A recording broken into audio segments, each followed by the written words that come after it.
Anak-anak sekalian, kita bersyukur bisa kembali ada PA Anak, dan kali ini kita akan bahas cerita tentang firman. Cerita yang dikisahkan di dalam firman. Nah, tentu anak-anak sekalian pernah dengar cerita, baik itu cerita dari orang tua, cerita dari guru, atau cerita yang kamu baca sendiri, atau cerita dari nonton film. Tetapi ada satu cerita yang paling agung, yaitu cerita dari Tuhan sendiri. Dan Tuhan memberikan kepada kita ceritanya, yang juga adalah cerita tentang sejarah, tentang masa lalu, tentang apa yang terjadi dulu, dan apa yang Tuhan akan lakukan nanti. Jadi cerita tentang Tuhan dan manusia, yaitu cerita dari kitab suci. Nah, kiranya Tuhan memberkati dan memimpin di dalam PA Anak ini. Sebelum kita mendengarkan, mari kita sama-sama berdoa. Bapa di surga, kami memohon supaya kami diberkati oleh firman-Mu. Biarlah Tuhan sertai hamba-Mu yang menyampaikan firman, dan Tuhan sertai kami anak-anak yang mau mengerti apa yang Tuhan berikan di dalam firman. Pimpin kami untuk mengerti dan mengenal Tuhan. Di dalam nama Tuhan Yesus, kami berdoa dan bersyukur. Amin. Anak-anak sekalian, Alkitab kita lain dengan cerita-cerita mitos.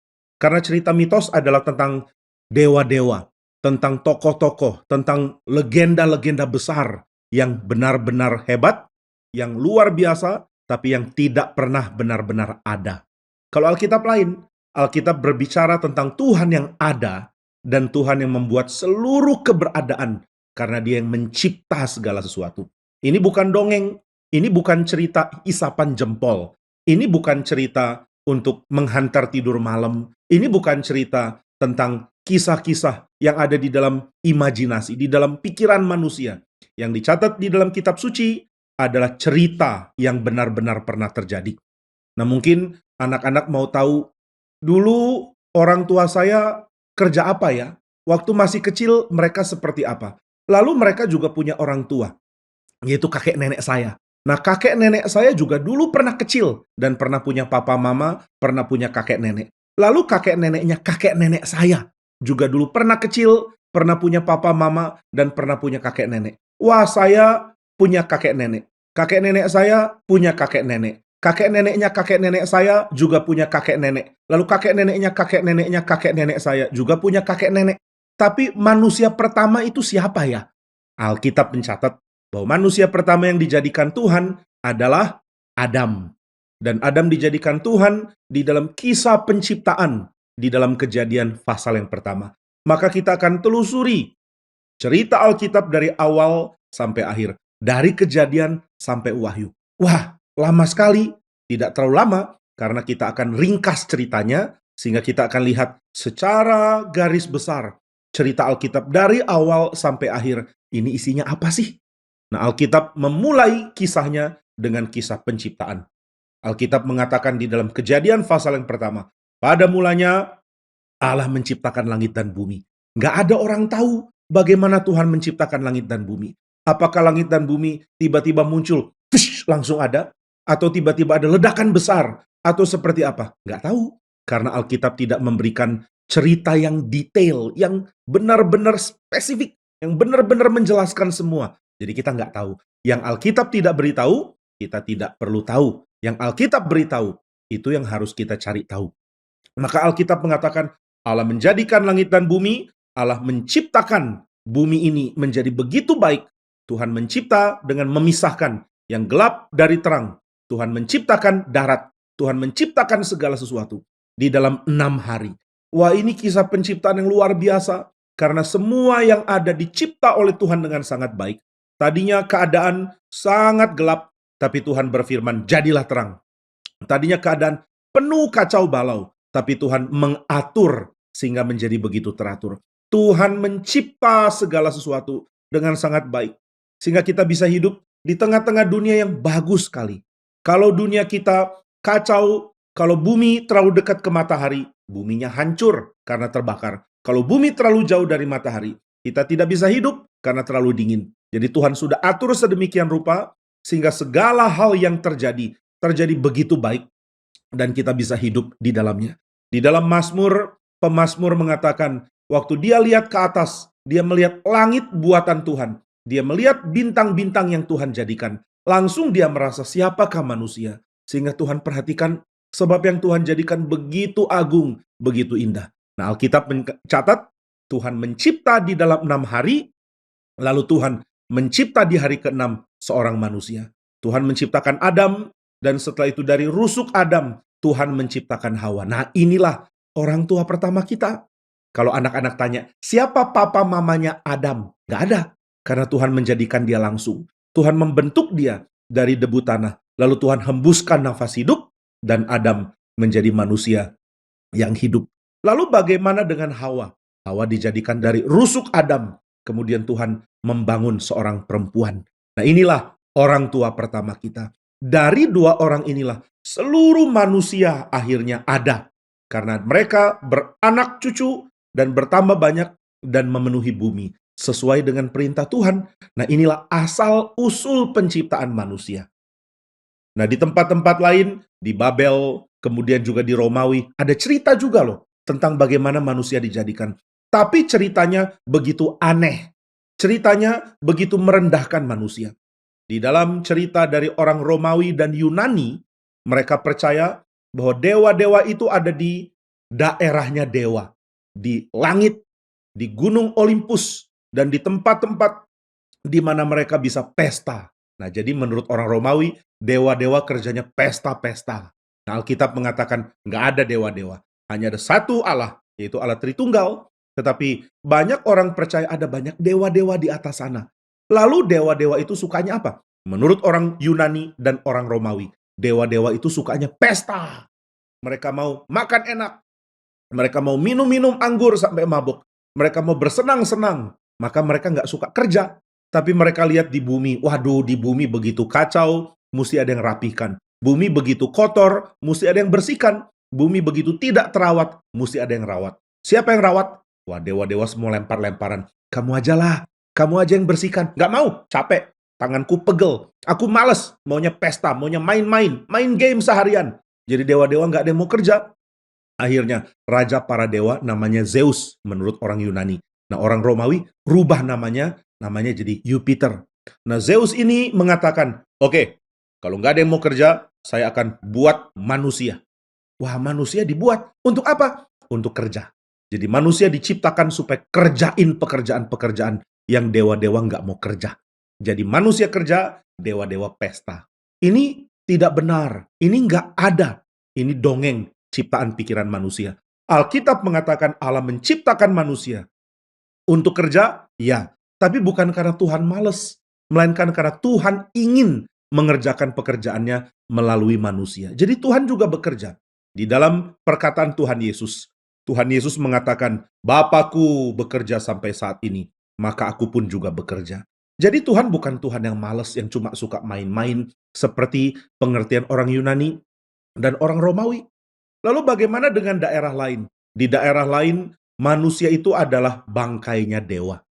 Di dalam cerita kuno dari Babylon, ada dua dewa bertarung, lalu satu dewa dimatikan pakai pedang. Dewa itu mati, lalu darahnya menjadi sungai besar. Kemudian dagingnya akhirnya membusuk, lalu jadi manusia. Waduh, masa manusia adalah hasil tubuh dewa yang membusuk? Tapi itu yang dipercaya oleh orang-orang kuno di Babylon. Itu semua cerita dongeng. Itu semua cerita pikiran manusia, bukan benar-benar terjadi. Jadi kalau kita tanya, dulu manusia dimulai dari mana ya? Alkitab mengatakan dari Tuhan menciptakan Adam dan Hawa. Tuhan menciptakan Adam dan Hawa sebagai gambar dan rupa Allah. Supaya mereka penuhi bumi sebagai gambar dan rupa Allah yang ada di seluruh bumi. Berarti Tuhan menginginkan bumi menjadi tempat yang suci. Menjadi tempat di mana dia berdiam bersama dengan manusia. Menjadi tempat di mana manusia menikmati Tuhan, menyembah Tuhan, dan hadir bersama-sama dengan Tuhan untuk menikmati kehidupan yang saling cinta dengan Tuhan. Ini yang awalnya Tuhan rancang. Tapi Alkitab mengatakan manusia jatuh dalam dosa. Nah, ini kisah selanjutnya. Tuhan mencipta manusia. Ini namanya peristiwa penciptaan. Atau dalam bahasa Inggrisnya disebut creation. Setelah itu, manusia jatuh dalam dosa. Di Taman Eden, Tuhan menciptakan begitu banyak pohon yang bagus. Tuhan menciptakan buah-buahan untuk manusia nikmati. Jadi Adam dan Hawa ada di Taman Eden. Wah, keadaannya enak sekali. Mereka jalan-jalan, mereka lihat pohon-pohonan, mereka makan buah-buahan, mereka menamai binatang. Mereka jalan, lihat ada binatang. Lehernya panjang sekali. Kita namain apa? Jerapah. Lihat, ada binatang hidungnya panjang sekali. Kita namain apa ya? Oh, gajah. Jadi mereka menikmati ciptaan Tuhan. Mereka juga menikmati cinta kasih satu dengan lain. Adam sayang sekali dengan Hawa. Hawa juga sayang sekali dengan Adam. Lalu mereka berdua sangat cinta Tuhan dan Tuhan juga sangat cinta mereka. Alkitab mencatat bahwa Adam dan Hawa menikmati segala berkat di Taman Eden yang Tuhan ciptakan. Taman Eden ini menjadi tempat ibadah karena Adam dan Hawa memanjatkan permohonan, memanjatkan ucapan syukur, memanjatkan cintanya kepada Tuhan di Taman Eden. Mereka memanjatkan permohonan, Tuhan pimpin kami untuk hidup di tengah-tengah Taman Eden ini, menjalankan tugas menamai binatang dan menyelidiki alam. Mereka juga bersyukur, kami bersyukur sebab Allah kami adalah Allah yang besar, Allah yang memberkati. Mereka juga menyatakan cinta kasih mereka kepada Tuhan. Tuhan, kami mengasihi Engkau. Dan Tuhan seringkali berjalan-jalan bersama Adam dan Hawa di taman ini. Wah, ini adalah kisah yang sangat indah. Kisah yang begitu bagus. Tetapi ternyata Alkitab mencatat ada satu makhluk surgawi. Dia menyatakan diri di tengah Taman Eden dengan satu keindahan yang luar biasa. Dan makhluk surgawi ini adalah ular. Nah, mungkin anak-anak tanya, ular? Ular kan bukan makhluk surgawi. Ular kan ada di bumi. Saya pernah lihat ular ada di kebun binatang.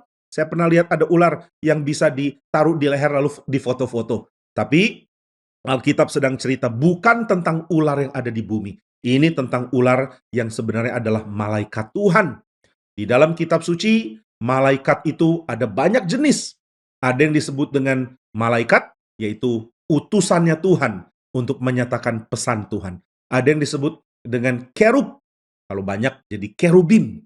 Nah, kerubim ini adalah makhluk surgawi yang menyatakan kekuatan, kuasa, keindahan, dan hikmat Tuhan. Kadang-kadang kerubim ini disebut dengan serafim dan seraf atau saraf. Artinya itu ular. Dan ular inilah yang ada di Taman Eden. Meskipun ular di Taman Eden bukan pakai kata saraf. Tapi bagi orang Yahudi, ular di Taman Eden bukan cuma ular biasa yang kita temui di bumi, tapi ini adalah salah satu makhluk surgawi yang menjadi penjaga tempat suci Tuhan. Tempat suci apa yang dia jaga? Taman Eden. Lalu di Taman Eden ada hal suci apa? Ada pohon kehidupan, tapi ada satu lagi, yaitu pohon pengetahuan baik dan jahat. Apa itu pohon pengetahuan baik dan jahat? Pohon pengetahuan baik dan jahat adalah lambang dari penghakiman Tuhan. Berarti pohon pengetahuan baik dan jahat ini bukan pohon untuk dinikmati buahnya. Maka Tuhan mengatakan kepada Adam dan Hawa, kamu tidak boleh makan buah dari pohon pengetahuan baik dan jahat. Pada hari kamu memakannya, pastilah kamu mati. Nah, ini Tuhan katakan kepada Adam. Waktu itu Hawa belum diciptakan. Tapi setelah Hawa diciptakan, tentu Adam cerita ke Hawa, Hawa, semua pohon di sini enak-enak loh. Kamu udah pernah coba yang sana? Itu namanya mangga. Duh, manis sekali. Yang sana udah pernah coba? Itu namanya rambutan. Wah, enak banget. Ayo kita coba. Tapi ada satu pohon. Adam cerita ke Hawa. Pohon ini tidak boleh dimakan buahnya. Oh, kenapa? Karena ini adalah pohon pengetahuan baik dan jahat. Ini dicipta bukan untuk dimakan buahnya. Oh, terus dicipta untuk apa? Dicipta supaya kita ingat bahwa pemilik baik dan jahat, pemilik pengertian mana baik, mana jahat, itu Tuhan. Dan kita mesti taat kepada firman Tuhan. Jadi pohon ini menjadi lambang bahwa saya mesti taat firman Tuhan. Kalau Tuhan sudah menyatakan kehendaknya, saya mesti belajar taat. Kalau Tuhan sudah menyatakan apa yang dia mau, saya mesti belajar untuk mengenal keinginan Tuhan.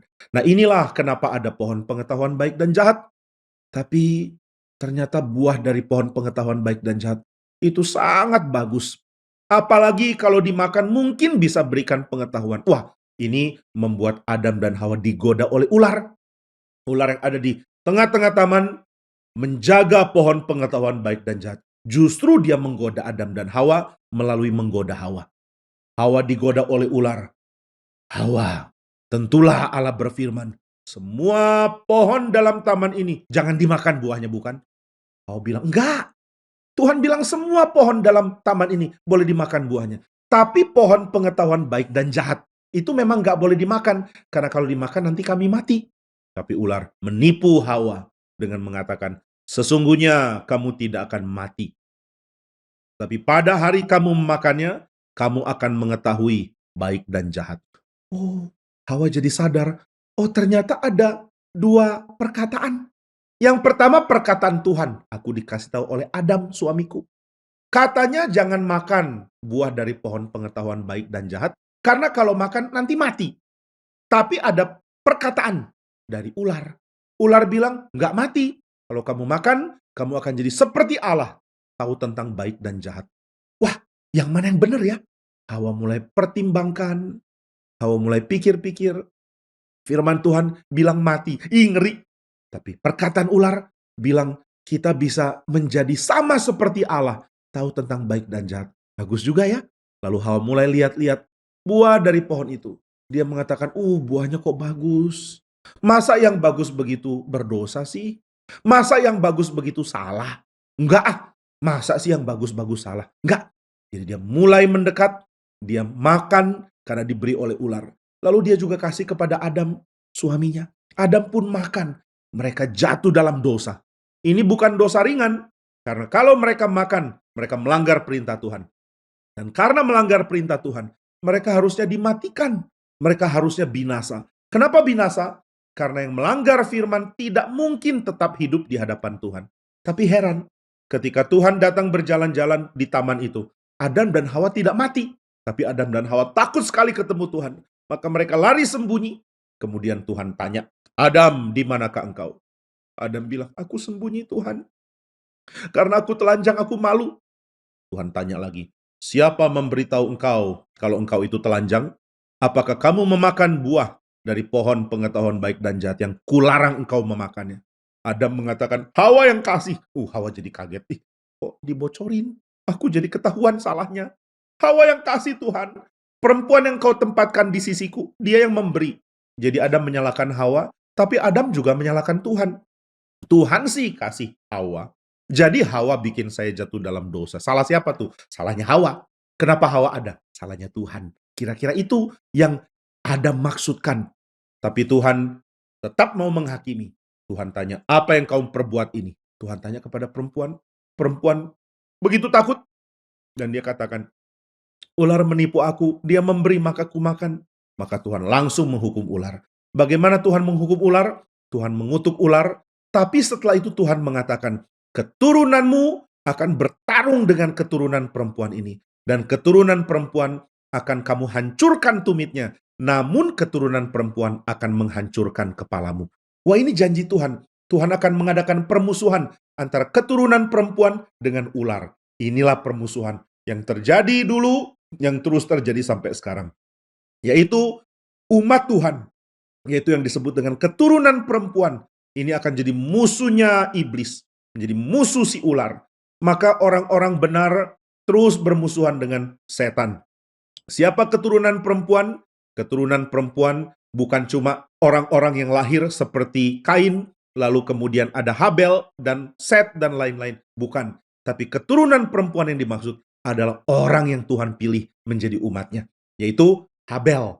Tapi Habel mati, maka Tuhan angkat Set menjadi orang pilihan.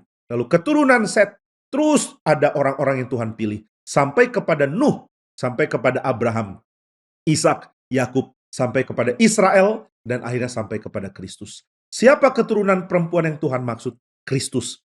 Kristuslah yang akan menghancurkan kepala ular. Tuhan Yesus yang akan menang atas ular. Dan siapa percaya kepada Yesus, kita semua akan terus bermusuhan dengan ular. Maka Tuhan sudah memberitahu, aku akan mengadakan permusuhan antara engkau dan perempuan ini, antara keturunanmu dengan keturunannya. Terus ada dua yang bermusuhan, dua kelompok yang tidak bisa damai. Yang satu akan menghancurkan yang lain. Lalu orang-orang keturunan Tuhan akan ditindas, dianiaya. Tapi mereka tetap akan bertahan. Mereka tetap akan terus beriman kepada Tuhan. Maka Adam dan Hawa jatuh dalam dosa. Tuhan menghukum mereka dengan mengusir mereka dari Taman Eden. Tapi mereka nggak mati. Tuhan mengatakan kalau makan mati. Apakah mereka mati? Mereka tidak mati secara fisik. Tapi mereka mati karena mereka terpisah dari Tuhan. Sehingga Sejak mereka terpisah dari Tuhan, mereka mati. Mereka sudah mati karena Tuhan meninggalkan. Tapi kenapa mereka masih hidup secara fisik? Karena Tuhan mau mereka beranak cucu. Sebab nanti dari anak cucu, dari Adam dan Hawa, Tuhan akan bangkitkan penyelamat yang akan menghancurkan kepala setan.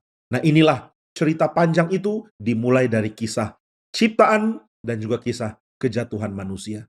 Tapi setelah manusia jatuh, Tuhan tidak mau memusnahkan manusia. Tuhan sayang manusia. Tuhan mencintai semua orang, maka Tuhan mau menawarkan keselamatan kepada mereka yang mau beriman kepada Dia. Apakah semua orang akan percaya? Enggak. Hanya kelompok umat pilihan yang mau percaya. Maka anak-anak, mari jadi orang-orang yang percaya kepada Tuhan, supaya kita tidak menjadi sama dengan orang-orang lain yang berdosa dan binasa, tapi kita menjadi orang-orang yang dicintai, yang diampuni, dan yang ditebus oleh Tuhan. Nah, inilah cerita awal dari Alkitab, dan setelah itu Tuhan akan terus ceritakan tentang bagaimana Tuhan memimpin orang-orang yang akan Tuhan jadikan umatnya. Nah, ini ada di dalam kitab Kejadian. Maka setelah jatuh dalam dosa, Tuhan mengatakan, aku akan membangkitkan keturunan perempuan untuk menghancurkan kepala ular. Inilah janji yang pertama-tama Tuhan berikan. Inilah Injil bagian awal di dalam kitab Kejadian pasal yang ketiga. Tuhan mengatakan, aku akan menghancurkan kepala ular melalui keturunan perempuan. Nah, inilah yang akan menjadi harapan dari umat Tuhan di dalam perjanjian lama. Alkitab kita terdiri dari perjanjian lama dan perjanjian baru.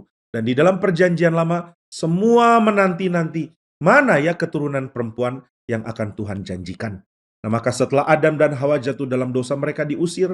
Lalu mereka mempunyai anak-anak, dan ternyata anak-anak yang mereka lahirkan ada di dalam dosa. Kain membunuh Habel. Lalu orang-orang selanjutnya saling berkelahi, saling bertengkar, saling pukul, saling bunuh. Ada seorang bernama Lamek, pukul orang lain sampai mati. Lalu dia juga punya 2 istri, dan dia mengatakan, istri-istriku, saya sudah bunuh seorang muda karena dia pukul saya, maka saya matikan dia. Wah, dunia jadi demikian kejam. Orang-orang saling benci satu sama lain. Orang-orang saling menipu satu sama lain. Dosa begitu menyebar, dan orang-orang semua tidak ada yang bisa hidup lama, karena mereka akan mati. Meskipun umurnya orang dulu panjang-panjang, 900-an tahun. Wah, sekarang nggak ada orang sepanjang itu umurnya. Kamu umur berapa? Adakah yang umur 100 di sini? Gak mungkin. Ada yang umur 200? Atau mungkin anak-anak bilang, Pak, saya umurnya sudah 756. Nanti tahun depan ulang tahun ke 757. Pasti nggak ada. Semua kita tidak lagi sepanjang orang-orang dulu di dalam kitab Kejadian. Tetapi orang-orang dulu di dalam kitab Kejadian, biarpun umurnya panjang, tetap mati, tetap tidak hidup selama-lamanya. Maka orang-orang mati, dan mereka semua tidak bisa terus hidup oleh karena dosa. Jadi dosa sudah bikin kacau, sudah merusak dunia, sudah bikin manusia benci satu sama lain. Dan karena saling benci satu sama lain, maka manusia tidak bisa hidup tenang, tidak bisa hidup damai. Di dalam Alkitab dicatat Kain membuat kota karena dia takut ada orang lain akan balas oleh karena dia sudah bunuh Habel. Nah, inilah yang terjadi di kita Kejadian di bagian awal. Dan dari awal ini Tuhan terus menceritakan kepada kita di dalam kitab suci apa yang terjadi dulu. Jadi anak-anak nggak perlu bingung. Dulu terjadi apa ya? Ada catatannya nggak? Ada. Catatannya adalah di dalam kitab suci ini. Nah, maka inilah kisah penciptaan dan juga kejatuhan manusia. Tapi Tuhan mau menebus manusia. Maka Tuhan menyiapkan penebusan dengan memanggil umat pilihan. Siapa umat pilihan? Yang pertama Tuhan panggil adalah orang namanya Set. Lalu dari keturunan Set, akhirnya ada orang-orang yang takut akan Tuhan. Tapi orang-orang yang takut akan Tuhan ini akhirnya kawin campur dengan orang-orang yang tidak takut akan Tuhan. Mereka tidak lagi mempertahankan iman kepada Tuhan karena mereka pilih perempuan-perempuan yang tidak takut akan Tuhan. Maka anak-anak mereka tidak lagi mau percaya kepada Tuhan. Lalu karena orang-orang sudah tidak mau lagi percaya kepada Tuhan, akhirnya tidak ada yang mau menjalankan kehidupan yang benar.